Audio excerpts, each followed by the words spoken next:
وہاں پر نبی پاک صلی اللہ علیہ وسلم نے بچپن اپنا وہاں پر گزارا، کیونکہ وہاں جو دائی حلیمہ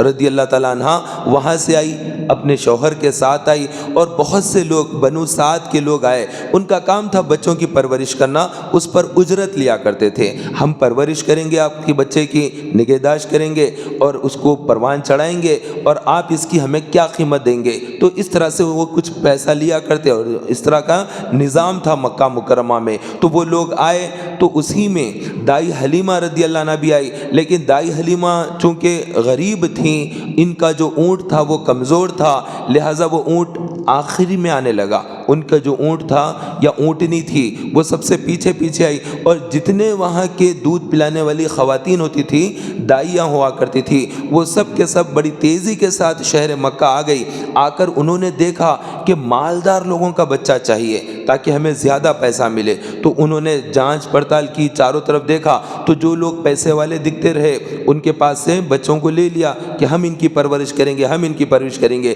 لیکن رسول پاک صلی اللہ علیہ وسلم چونکہ یتیم ہیں، اس لیے انہوں نے اس طرف توجہ نہیں دی، لیکن آخر میں آنے کی وجہ سے دائی حلیمہ نے دیکھا کہ دوسرے تو مالدار بچے جا چکے ہیں، سب نے لے لیا ہے، اب ایک بچہ ہے جو آمنہ کے گود میں ہے اور اس کا نام محمد ہے صلی اللہ علیہ وسلم، ان کو لے جانا ہے، لیکن ان کا باپ حیات نہیں ہے، تو کیا کریں؟ تو انہوں نے اپنے شوہر سے مشورہ کیا، دائی حلیمہ نے اپنے شوہر سے مشورہ کیا کہ کیا میں یہ بچے کو لے لوں، یہ پیسے اتنے تو نہیں دیں گے، تو انہوں نے کہا کہ خالی تو جانا ٹھیک نہیں ہے، ہم لے لیتے ہیں۔ آپس میں دونوں نے مشورہ کیا کر کے بچے کو گود لے لینا ہے اور لے کے جانا ہے۔ اس طرح سے بات چیت کے بعد انہوں نے محمد صلی اللہ تعالی وسلم کو لینے کا فیصلہ کیا، اور پھر وہ حجرے میں آئی، سیدہ آمنہ رضی اللہ تعالیٰ عنہ کے حجرے میں دائی حلیمہ رضی اللہ عنہ آئی، اور آ کر جب انہوں نے دیکھا تو حسن و جمال کا پیکر ہے بچہ،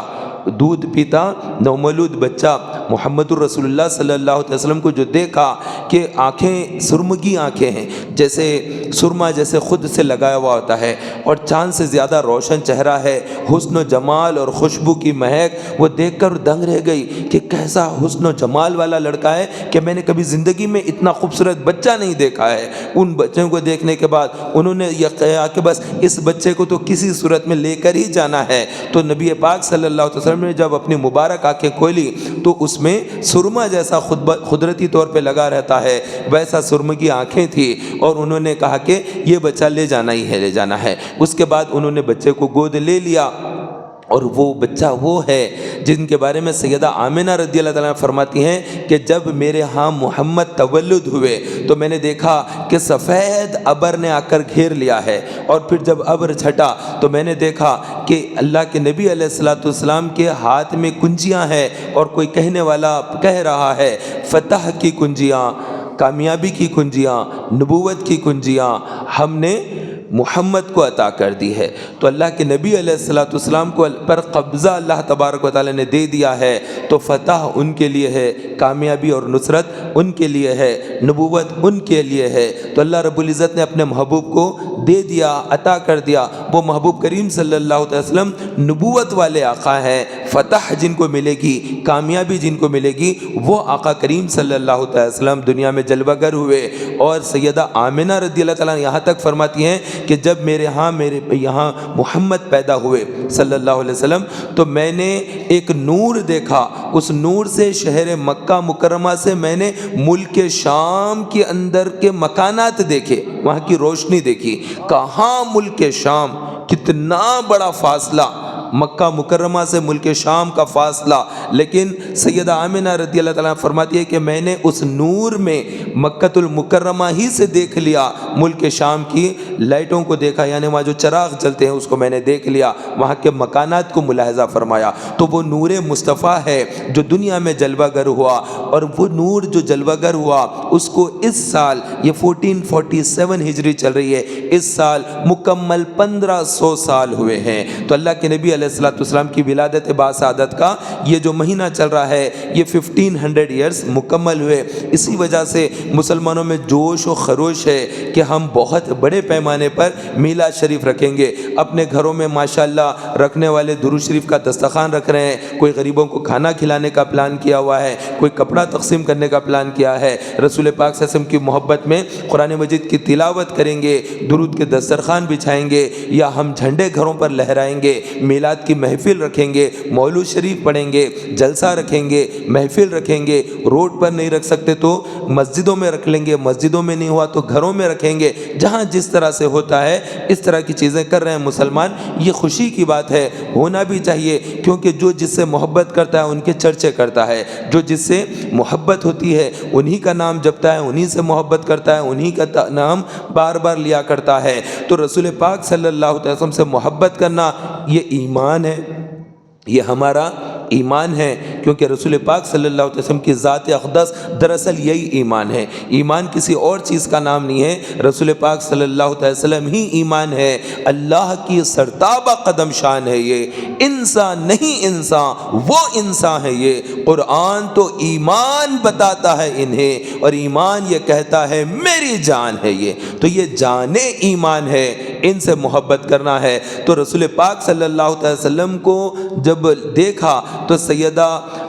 آمنہ رضی اللہ تعالیٰ عنہ کے گود سے لے لیا دائی حلیمہ رضی اللہ عنہ نے, اور لے کر پھر اونٹوں پر سوار قافلہ پھر وہاں سے روانہ ہو گیا. میں اس جگہ گیا ہوں جہاں پر دائی حلیمہ رضی اللہ تعالیٰ عنہ کا گھر تھا, اور رسول پاک صلی اللہ علیہ وسلم نے اپنا بچپن شریف گزارا ہے. تو یہ بنو سعد کی وادی کہلاتا ہے, وہ کھلا سا علاقہ ہے, اب کوئی گاؤں یا قصبہ نہیں ہے, وہاں پر کھلی جگہ ہے. اور وہ رسول پاک صلی اللہ علیہ وسلم کا وہ گھر میں نے دیکھا جس میں آقا کریم صلی اللہ علیہ وسلم نے اپنی کمسنی کے دن گزارے تھے. تو وہ گھر ہے, وہ سیڑھیاں اترنے کے بعد اندر ہے, اور وہ ٹھنڈک وہاں پر تھی. وہ علاقہ جو طائف کے آگے کا علاقہ ہے اس میں بڑی ٹھنڈک ہے. میں وہاں پر گیا, لیکن اس حجرے میں جہاں نبی پاک صلی اللہ علیہ وسلم رہا کرتے, میری ہمت نہیں ہوئی کہ میں اندر اتروں, کہ میں کیسے میرا وجود اور گندا وجود اور آقا کریم صلی اللہ علیہ وسلم کی پاک ذات وہاں پر جلوہ گر رہی ہے. تو لہٰذا میں نے وہیں سے استلام کیا, اور وہیں سے اس کا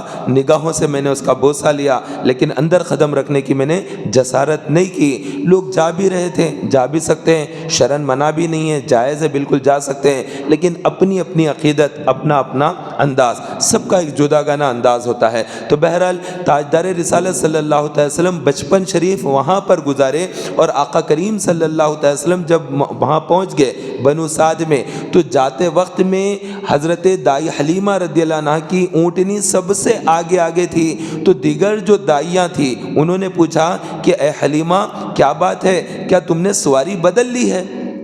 کیونکہ جب شہر مکہ آ رہے تھے, بنو سعد کے لوگ جب مکہ آ رہے تھے تو دائی حلیمہ کی اونٹنی سب سے پیچھے پیچھے تھی, کیونکہ کمزور اور لاغر تھی. لیکن اب رسول پاک صلی اللہ علیہ وسلم جلوہ فرما ہونے کے بعد اس میں ایسی توانائی آ گئی, ایسی طاقت آ گئی تھی کہ وہ تمام اونٹنیوں سے آگے آگے چل رہی تھی. اس پر انہوں نے پوچھا دیگر دائیوں نے, کیا تم نے اپنی سواری بدل لی ہے؟ تو دائی حلیمہ رضی اللہ عنہ نے فرمایا کہ سواری نہیں بدلی ہے, نیا سوار جلوہ گر ہو گیا, اس میں اس کی برکت سے یہ اونٹنی سب سے آگے آگے دوڑ رہی ہے. تو اس طرح سے اونٹنی سب کے آگے آگے جانے لگی. اور پھر حیرت کی بات یہ تھی کہ جب وہاں پر پہنچے, بنو سعد کے اس علاقے کے اندر پہنچ گئے, تو اگر لوگوں کے اندر ایک بات پھیل گئی تھی کہ جو مکہ مکرمہ سے اس سال جو بچوں کو لے کر آئے ہیں اس میں ایک بچہ محمد, یہ بہت زیادہ بابرکت بچہ ہے. وہاں کے لوگوں میں یہ بات عام ہو گئی تھی کہ ایک بابرکت بچہ ہے, کیونکہ اس کا جو ننھا سا ہاتھ ہے, بڑا ٹھنڈا نرم ہاتھ ہے.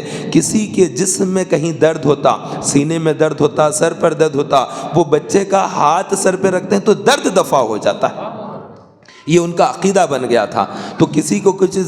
تکلیف ہوتی, درد ہوتا, تو وہ کمسن بچے یعنی محمد الرسول اللہ صلی اللہ علیہ وسلم کے دربار میں حاضر ہوتے, اور ان کا مبارک ہاتھ لے کر اپنی پیشانی پر جسم پر رکھ لیتے. تو وہ مبارک ہاتھ کی برکت سے اللہ تبارک و تعالیٰ ان کی بیماری اور تکلیف کو دفع فرما دیا کرتا تھا. تو اس طرح وہاں پر تھے, اور وہاں پر قحط بھی تھا, اتنا جو ہے دودھ وغیرہ وہاں کی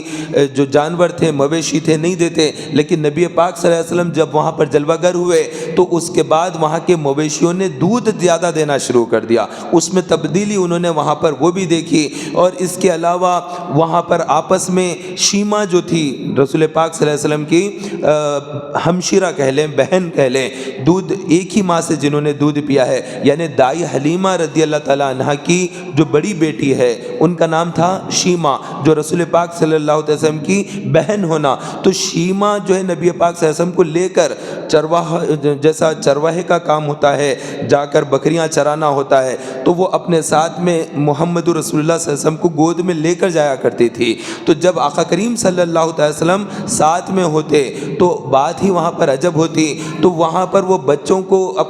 جب رسول پاک صلی اللہ علیہ وسلم کو اپنے گود میں رکھا کرتی تو اس کے بعد جتنے بکرے رہتے ان کو چھوڑ دیتی، تو لوگ جو باقی کے لوگ رہتے وہ حفاظت کیا کرتے کہ کوئی بھیڑیا وغیرہ بچوں کو نہ، بکرے کے بچے کو نہ کھا لے، لیکن شیما اس کا خیال نہیں رکھتی، بلکہ شیما بکریوں کے ریوڑ کو ویسے ہی چھوڑ دیا کرتی اور محمد رسول اللہ صلی اللہ علیہ وسلم کو ساتھ لے کر بیٹھ جایا کرتی۔ تو اس کا اثر یہ ہوتا کہ ان کا جو ان کے یہاں کے جو بکریوں کے بچے رہتے کوئی بھیڑیا بھی ہاتھ نہیں ڈالتا کہ یہ شیما کے جو ہے بکریاں ہیں اور جن کے ہاں پر محمد صلی اللہ علیہ وسلم ہے، تو حفاظت کی ضرورت ہی نہ پڑتی، وہ سارے کے سارا دن گزر جاتا اور بکریاں پورے کے پورے گنتی کے ساتھ مکمل واپس آ جایا کرتی تھی۔ تو الگ الگ چیزیں جو نبی پاک صلی اللہ علیہ وسلم کے معجزات ہیں بچپن شریف سے ظاہر ہو جاتی تھی۔ اور اللہ کے نبی علیہ الصلوۃ والسلام کو جب جھولے میں رکھا گیا تھا تو جب جھولا جھولتا تو آقا کریم صلی اللہ علیہ وسلم کم سن ہیں، شیر خوار ہے، دودھ پی رہے ہیں، جھولے میں ہیں، تو سب کھیلتے ہیں، ہم لوگ، ہمارے بچے سب، ہمارے جو بھی تھے سب کھیلتے ہیں اس طرح۔ تو جو کھیلتے ہیں تو وہ آج کل تو پلاسٹک کے برتن کھلونے آ گئے ہیں، کھلونے پلاسٹک کے چل رہے ہیں۔ ایک زمانہ تھا مٹی کے کھلونے ہوا کرتے تھے یا کپڑے کے گوڑا گوڑی اس طرح سے بنایا کرتے تھے، لیکن اللہ کے نبی علیہ الصلوۃ والسلام جھولے میں ہیں اور انگلی اس طرح سے اشارہ کیا ہے تو چاند کی طرف اللہ کے نبی علیہ السلام نے جھولے میں سے اشارہ کیا تو جھولا اس طرح سے جھولتا، تو وہ اشارہ جب ہوتا تو چاند بھی اس طرح سے جھولنے لگ جاتا تھا۔ تو جو ہلنے کا، جو جھولنے کا جو کام ہوتا، چاند تو اپنی جگہ ہونا، لیکن نہیں، اللہ کے نبی علیہ الصلوۃ والسلام کی انگلی کے اشارے سے چاند بھی ہلا کرتا تھا۔ تو ان کا کھلونا نوری کھلونا تھا، وہ نور ہے، وہ سراپا نور ہے محمد رسول اللہ، تو ان کے انگلیوں پر چاند بھی کھیلا کرتا ہے۔ تو معلوم ہوا نوری کھلونا اللہ تبارک و تعالیٰ نے بچپن شریف میں آپ کو عطا کیا۔ تو اللہ کے نبی علیہ الصلوۃ والسلام کے معجزات بے شمار ان گنت ہے، اور کوئی نبی بغیر معجزے کے نہیں ہوتے ہیں۔ ہر نبی کو اللہ تعالیٰ نے معجزہ عطا کیا ہے۔ وہ خلاف قدرت جو چیز ہوتی ہے اس کو معجزہ کہتے ہیں، جو عمومی طور پر ہوگا وہ تو ہوتا ہی ہے، لیکن الگ چیز ہو جانا، جو چیز بالکل عقل میں نہ آئے، سمجھ میں نہ آئے، اس کو معجزہ کہتے ہیں۔ تو اللہ کے نبی علیہ الصلوۃ والسلام سے بے شمار معجزات سرزد ہوئے، اور اللہ کے نبی علیہ الصلوۃ والسلام جب آخری حج کیا، حجۃ الوداع، آپ اب پردہ فرمانے سے پہلے اللہ کے نبی علیہ السلام نے حج کیا، اس کو ایک ہی حج کیا اللہ کے نبی علیہ السلام نے، اس کو حجۃ الوداع کہتے ہیں۔ تو اس حج کے موقع پر اللہ کے نبی علیہ السلام نے جب مدینہ واپس جا رہے تھے تو اس سے پہلے رسول پاک صلی اللہ علیہ وسلم نے اپنے والدین کو ان کی قبروں سے اٹھایا، زندہ کیا، قبروں سے زندہ کرنے کے بعد پھر اپنا کلمہ پڑھایا، کلمہ پڑھانے کے بعد پھر واپس وہ اپنے قبروں میں لیٹ گئے۔ اس طرح کا واقعہ پیش آیا جو اللہ کے نبی علیہ الصلوۃ والسلام کے معجزات میں سے ہے، اور اس کو بہت سے بڑے بڑے علماء نے اپنی کتابوں میں لکھا ہے۔ اعلیٰ حضرت نے بھی اپنی کتاب کے اندر یہ واقعہ نقل کیا ہے۔ تو یہ واقعہ کیا تھا؟ دراصل اسلام سے پہلے، رسول پاک صلی اللہ علیہ وسلم کی ولادت باسعادت سے پہلے جو لوگ تھے مکۃ المکرمہ میں یا مدینے میں یا جہاں کہیں بھی دنیا میں ہوتے تھے، تو وہ لوگ زیادہ تر جو لوگ تھے وہ مشرک تھے، کیونکہ کعبہ معظمہ کے اندر پورے پتھروں کی پوجا پاٹ ہوا کرتی تھی، 360 بت وہاں پر تھے، اور ایسے ہی حال طائف کا تھا، یہی